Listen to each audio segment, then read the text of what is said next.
Hello, welcome back. The title of this lesson is called The Natural Logarithm, Part 1. Now, I'm really excited to teach this lesson because what usually happens in math is you go through algebra, you go through trig and pre-cal and hit calculus, and right around that time, you start to bump into these logarithms all the time, and then more specifically, when you get into calculus, you start bumping into the natural logarithm. All the time. I mean, almost every problem, especially in advanced math, ends up involving a natural log or an exponential function with this base e that we've been talking about over and over and over again. So it just kind of comes out of nowhere. Now, as we discussed in the last lesson, the number e, Euler's number e, is 2.71 and then infinite decimals, infinite non-repeating decimals after that. It's a number that has equal stature with the number pi. It's just we don't usually learn about e until later on in math because you're usually not learning exponential functions in 5th grade.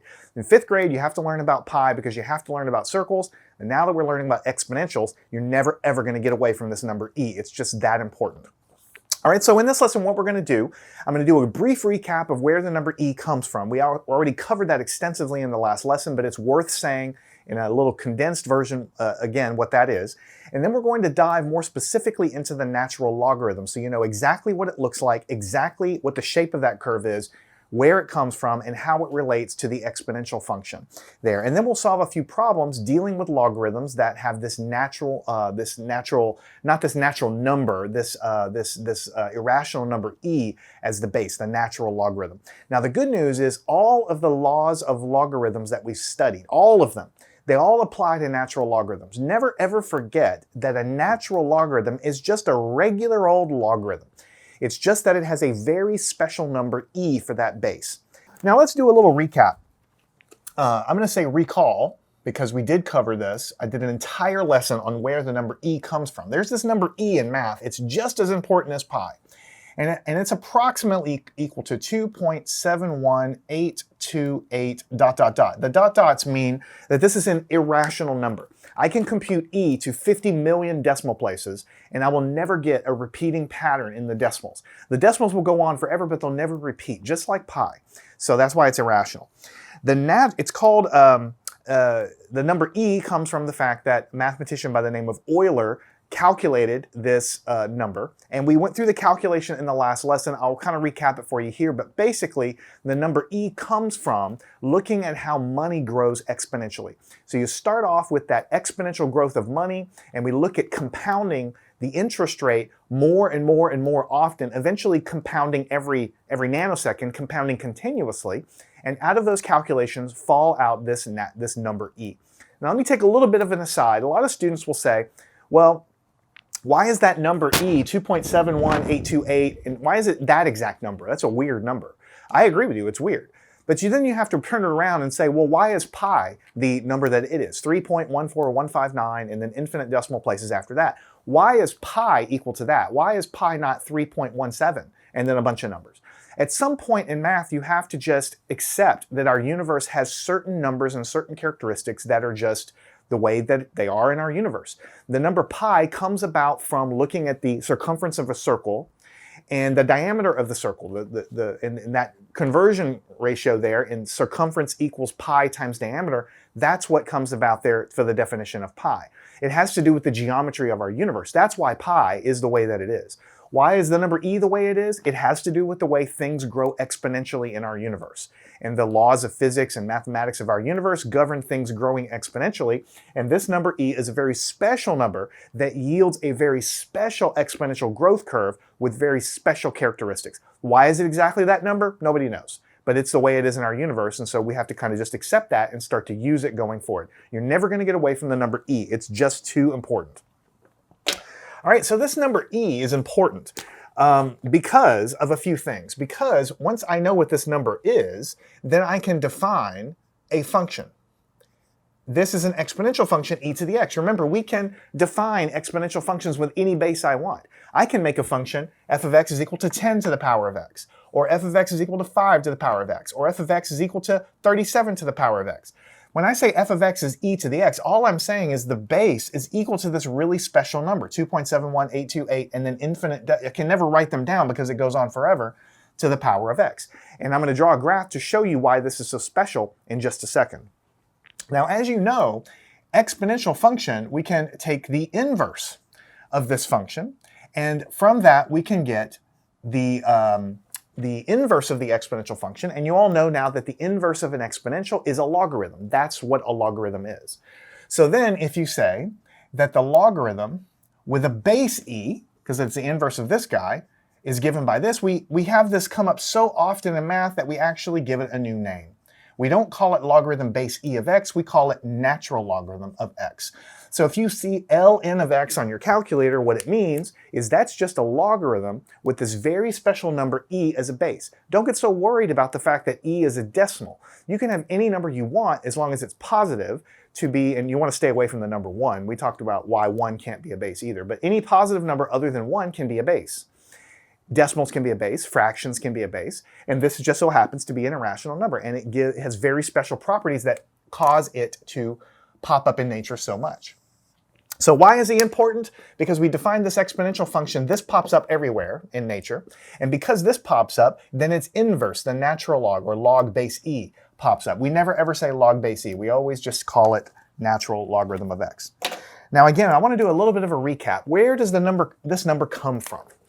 Well, if you look at the exponential growth of money, then we look at the compound interest formula and we start compounding more and more and more often and so on. And what comes from that is the definition of E. If you look in a textbook, it will be defined like this. It'll be what's called the limit as n approaches infinity. Don't let this word limit scare you. It's actually really simple to understand. Of the following thing, 1 plus 1 over n to the power of n. Now, when you first look at this equation, it looks like, what is this? This doesn't make any sense at all. Now, what I did is I broke that out into a previous lesson. In the previous lesson, I go in excruciating detail exactly where that comes from. That comes from the compound interest formula. We've been doing problems with compound interest. And if you remember, one of the parts of the compound interest formula was how often are you compounding it? That was what we called n, right?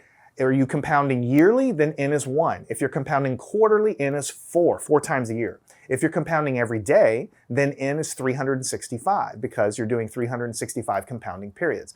But in the course of mathematics development, people started looking, what happens if you start compounding every nanosecond? What about every incredibly tiny fraction of a second? What about if you compound all the time? What if you slice the year up into so many little pieces that I'm compounding that interest rate all the time?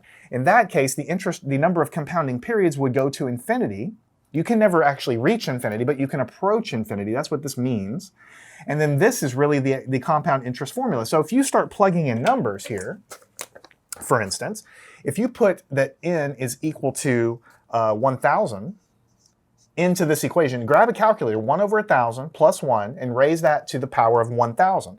Then what you're going to get is 2.71692. All right, if you make n get closer to infinity, 10,000, then the number that you're going to get is 2.71815.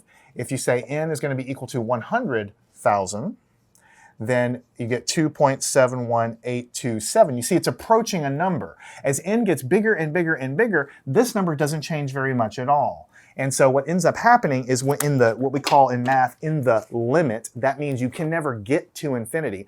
But if I sat in front of my calculator and kept putting bigger and bigger and bigger numbers for n, until the end of time, I would have enormous numbers, but this number wouldn't be changing very much, and eventually it would reach a limiting number. When that limiting number is what we call E, and it's approximately equal to 2.71828 ... The reason the dots are there is because the decimals go on and on forever, non-repeating. So you're getting closer and closer and closer, but this is the actual value of E. This is what you will see in an algebra book, in a calculus book, in a trig book, and it all comes from the exponential growth of money and looking at the compounding periods. We discussed that in great detail in the last lesson. Now, because this number is so special, then we give it its own letter, and we define an exponential number with that base, and because of that, we can define the inverse of that, which is a logarithm with that base as well. Let's take a second to sketch out, sketch a couple of graphs. What I want to do is sketch this exponential formula graph, talk about the characteristics of what's so special about it, and then on another graph, I want to sketch this natural logarithm so you can see what the shape of that looks like. And what's so special about that? At the conclusion of all of that, then we'll have enough under our belt to solve a couple of quick problems using the natural logarithm. But the punchline is, you just use the regular laws of logarithms. It's just another logarithm with a base e. It's just one that you're never going to be able to shake. Going here on out from math, we're never going to get away from natural logarithms or base e exponentials. They are never, ever going to go away. You will constantly be using them. All right, so what I want to do is do one graph up here and one graph below. And I'm going to do it freehand, which could be a disaster, but I'm going to try to do it in a way that you might graph it yourself. Because, you know, computers are great. I love using computers, but sometimes it's just nice to grab a piece of paper and sketch it out. So we know that this thing is f of x. What I want to graph is e to the power of x. And e is 2.71828, and then a bunch of decimal points after that. So if I put the number 0 for x in there, then I'm going to get e to the 0, which is 1. So I'm going to call this the number 1. And I know that I have a dot right there. It always crosses at the number 1. And if this is my scale, then here's the number 2, and then here's the number 3, and I can even go up to here being the number 4. Okay? So I know I have a dot through here. I know this is an exponential. I know it's going to go through this point and it's going to go up. But we need probably one more point in order to get it right. So what I'm going to do is look at the number. We'll put 1 here, we'll put 2 here, 3 here, and we'll put 4 here. What if I put the number 1 in here? Then e to the power of 1. E to the power of 1 is just e, but I know that e is about 2.7. 2.7 is roughly about here, so I'm going to say that this point is basically somewhere right around there. Is this exact? No, it's not, but this is trying to be the number e right here, which is 2.71828 or whatever. So here's my 2 points. It needs to go through here and it needs to go through here. So let me go ahead and switch colors and attempt to draw this. It's probably not going to look too good. I'm sorry about that. I'm just going to, whoops, I've already messed up. I'm going to try to go through there as best I can. Hugs the guy right down here, goes through, hooks north, and then something like that. Actually, I'm pretty happy with that. That's pretty close to what the actual exponential curve looks like. Maybe there's it's a little sharp right here, but you get the idea. It goes through here and it goes through here. Now, the question is, or the thing that we want to talk about is, why is this so special? And we did touch on this in the last lesson, but we're going to talk about it in a little more detail now. You got to wonder, where does this e, why is it so important? Okay, because you will see as you go on in math that it is going to be around in almost every equation you solve, especially in advanced calculus and physics and things like this. So what is so important about this exponential curve with this very special base number e? Okay, now we have to touch on some ideas of calculus, but all of the ideas we're going to talk about here are very easy to understand. So don't worry about the fact that it's calculus. I'm not going to get into crazy things. I'm just going to draw some things on the graph that are going to make you understand. So here we have an exponential curve, right? Now you can talk about what is the slope of this curve. You know, we talked about the slope of a line. The slope of a line is how steep is the line, right? If I have a really steep line like this is a high slope. If I have a really shallow line, this is a very low slope. Flat line is 0 slope. And vertical line is infinite slope. We also call it undefined because it's going up infinitely high, right? So we can talk about the slope of curves also. The slope right here, even though this thing is changing, we can look at the slope at this point, it's going to be pretty low. The slope at this point is going to be kind of intermediate. The slope at this point is going to be a bigger number, and the slope over here is going to be even higher. So for a line, the slope is always the same number because the slope never changes, but in this curve, the slope is always changing. So you have to talk about the slope at every point on this curve is different. Right? The slope is low, intermediate, high, and super duper high. And if you could go even higher, it would be crazy, crazy high, okay? So how do we find the slope? For instance, let's look at this point right here. How would we calculate the slope? Well, the slope is changing, but what we can do is we can draw a line through this point that just touches the curve, and we call that a tangent line. So let me try to draw that, go right through this point, something like this. Okay, I'm going to draw a little line right there. So my curve isn't perfect. You see it kind of touches right here too. But the point is that through this special point right here, this line touches in one location. My purple curve gets a little too close down here. That's because I'm doing things freehand, and I'm sorry about that. But right at this point, this blue curve touches at this point on only one location. And that location is what we call being tangent to the curve, the exponential curve. Now we can find the slope of this line, this blue line. We can do rise over run and figure out what it is. What turns out that the slope of this line, I'll go ahead and write it in blue. the slope of this line of this line is the slope of this curve at this point where it just basically touches. So we call it the slope of the line tangent to, e to the x, or let me just say slope of the line tangent, let's do it like this. The slope of the line tangent at this point is equal to e. Now what I'm basically saying is the slope of the purple curve, right at this point where the value of the curve is e, the slope of the line tangent is also equal to e. And that is really something that needs to sink in. I need to say it a couple of times. That is what makes this exponential curve so special. At every point on this purple curve, the slope of it, which means how fast is the exponential rising, the slope of it is the same number as the value of the curve at that point. So look at the point right here. The value of the curve, the purple curve, is 1. So I know by looking at this that the slope of the line tangent, it's less than this number. It's a smaller number, but the slope is equal to 1 also because the value of the curve is 1 and the slope of the line tangent is 1. If I look at this point where the curve is equal to 2, the slope of the line tangent is also equal to 2.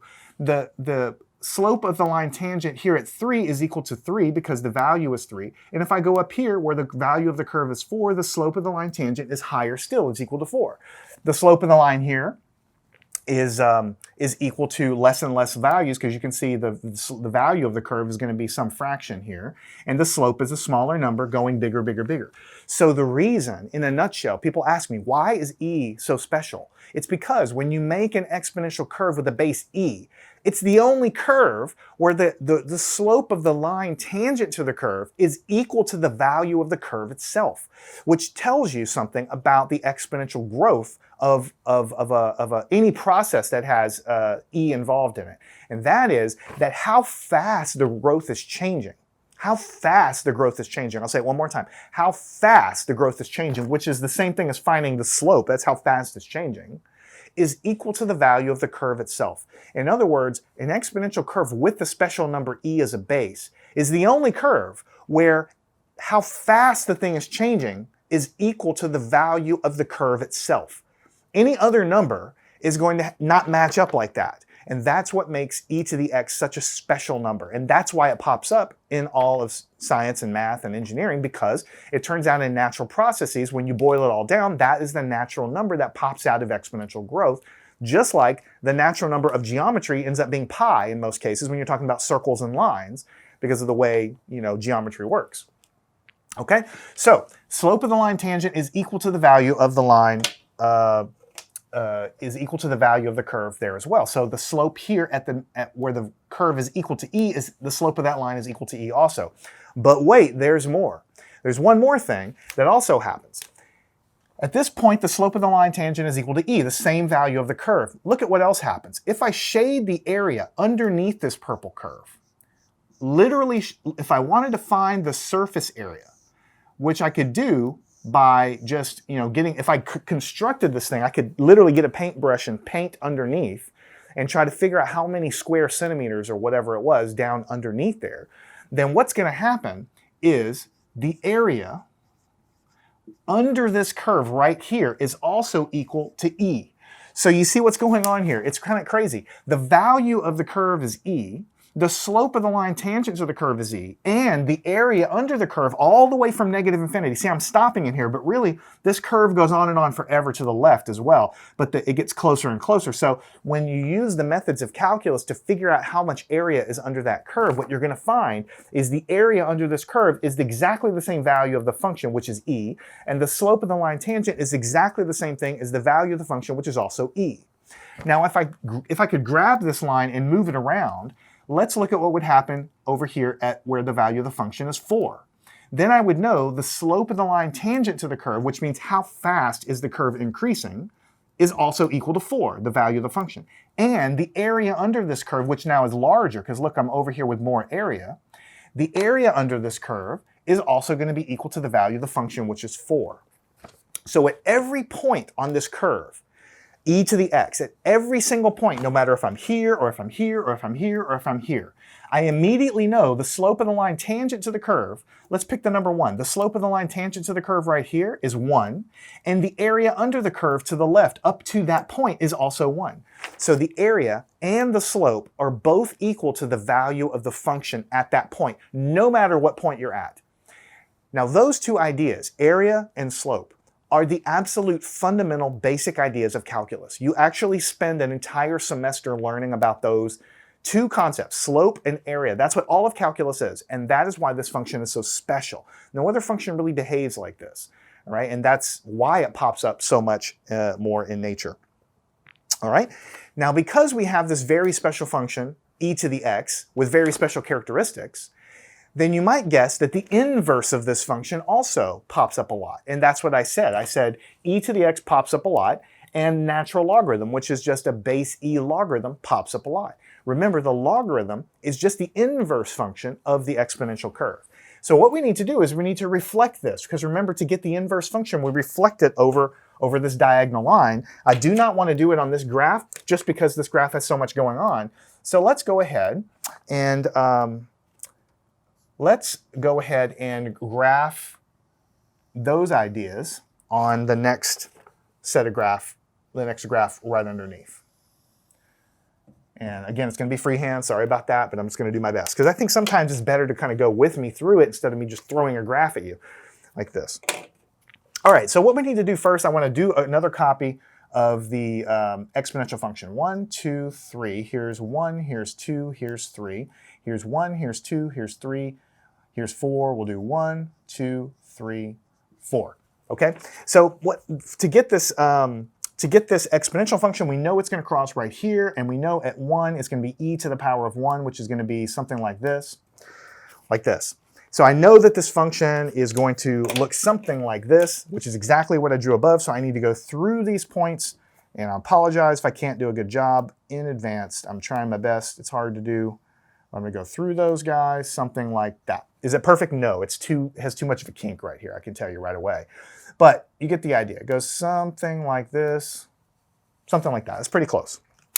All right, so this function, f of x, this one is e to the x. Now, how do we find the inverse function? What we have to do is we need to reflect this function over a line, which is a 45-degree line that goes through here, something like this. So we're going to go like this.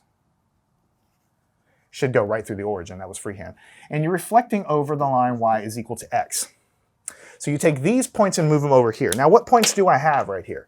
This point right here, this is 0, 1, right? And what is this point right here? I'm going to kind of draw an arrow way over here. This is 1, e, right? Because it's right there. So this is 1, e, 2.71828, and a bunch of decimals after that. So whenever I map it over like this, I need to take this point and flip it around. So instead of 0, 1, I'm going to have 1, 0. So that's going to be, do I want to draw that there? I don't want to clutter that. And then 1, e, I'm going to flip it around, is going to be e, 1. So this is e right here, e, 1, which means I'm going to go somewhere around right here. Somewhere around right here. So this point is going to be 1, 0. And this point is going to be e, 1. All I did is take this point, flip it around, this point, flip it around, which is exactly the same thing as taking these points and mapping them over this reflection line right here. So then what is it going to look like? Let's see if I can pick a different color. What's going to happen is the function is, let me extend this down actually so we can see what happens here. What's going to happen is we're going to start low, we're going to go through this point, we're going to bend over and go this way. So I'm probably going to mess this up, but I'm going to try to go up and then something like this. Actually, that's pretty good. When you look at it, it's not exactly right, but when you look at it, maybe it should be maybe not quite so flat. You get the idea. It goes something like this. Okay? So this guy gets mapped over into this direction. All right? And this line right here is f of x is equal to the natural log of x. All right, so all logarithms have roughly the same shape. They all start at the bottom and they all go like this. This particular one goes through the point 1, 0 and e, 1 because of the fact that it's a mapping of the exponential function e to the x mapped over. Let me make sure I didn't mess anything up. These functions, e to the x and natural log of x, they pop up a lot. I mentioned that several times. But the most important thing for you to realize is that when you're dealing with exponential functions, e to the x, all of the rules of exponents and exponential functions that you already know apply. When you're dealing with natural log, all of the rules of logarithms apply. All of those laws of logarithms we studied all apply. So now that you know what they look like, and now that you know why they're so special, now let's put the rubber to the road and take a look. Let's write in exponential form. Let's write this in exponential form. What if I give you the natural log of 8 is equal to 2.08? Okay. A lot of students don't know what to do because there's no base here. But anytime you see ln, it means the base is e, right? So you use the definition of the logarithm. Base e to the power of what's on the right-hand side is equal to 8. Okay. I didn't ask you to calculate anything. I said write it in exponential form. This is exponential form. There's no logarithm anywhere here. I've taken the logarithm version and you can see that the logarithm, the numbers on the curve for logarithm are the same numbers that are on the exponential curve. They're just all flipped backwards. So because of that, any logarithm equation I have can be written as in exponential form, and every exponential form can also be written as a logarithm. So in this case, we want to write in exponential form. Okay, what if you have the natural logarithm of 1/3 is negative 1.10? So this is a log base e. So you say base e to the power of negative 1.10 is equal to 1/3, which is what you're taking the logarithm of. This is writing it in exponential form. We haven't solved anything. We're just using the rules of logarithms.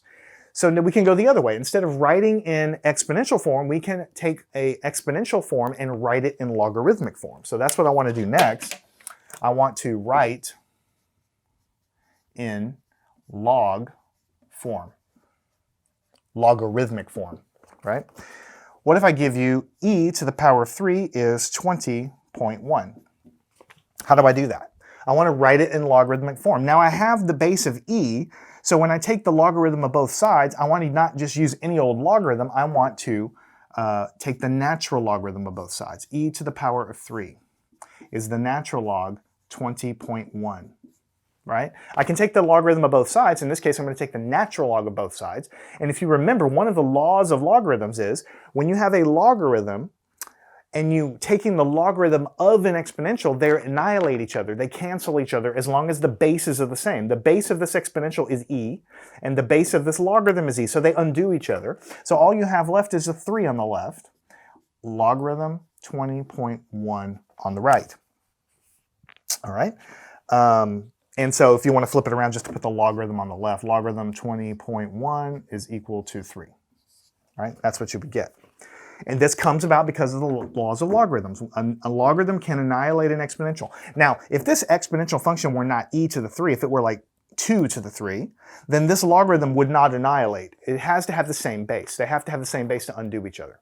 And in this case, this is how it worked out. And we have one more kind of little simple problem here to get you going. E to the 1/2 power is equal to 1.65. Write this in logarithmic form. So the way you tackle it is you take the logarithm of both sides, but not just any logarithm. It's got a base e. So we're going to take the natural log, e to the 1/2, natural log 1.65. Okay? The natural log has a base e. I'm doing it of an exponential with a base e, so they undo each other. So I have 1/2 equals natural log 1.65. Let's just write the logarithm on the left-hand side for giggles. 1.65 is equal to 1/2. Natural log 1.65 is 1/2, and that's it. So the kind of the most critical thing, I mean, what I could have done is I could have just said, hey guys, there's this thing called the natural logarithm, and it's the inverse of an exponential with a base e, and just use all the same laws of logarithms, and that would get you through a lot of problems.